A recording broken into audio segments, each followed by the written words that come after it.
എൻ്റെ കുട്ടിക്കാലം മുതൽക്ക് ഞാൻ അറിഞ്ഞിരുന്ന മമ്മിയൂർ കൃഷ്ണൻകുട്ടി നായരെയാണ്. ചുമർ ചിത്ര രംഗത്ത് അവസാനത്തെ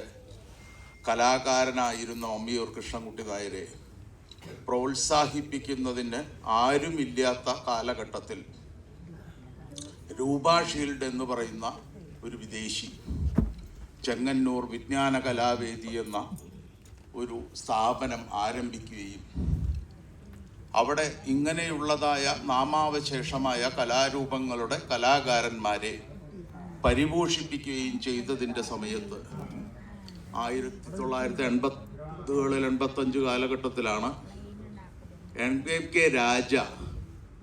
ഗുരുവായൂർ ദേവസ്വം ചെയർമാനായിരുന്ന സമയത്താണ്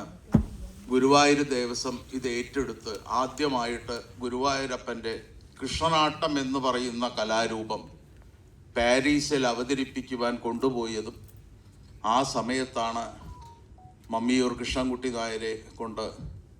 ഗുരുവായൂർ പുന്നത്തൂർ കോട്ടയിൽ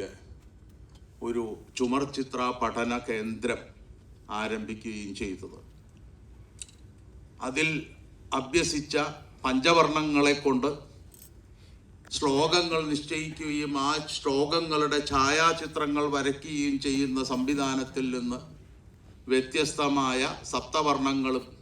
ഷഡാധാരങ്ങളും ഉൾപ്പെട്ടതായ ചിത്രശൈലിയിലേക്ക് ആദ്യത്തെ ബാച്ചിൽ നിന്ന്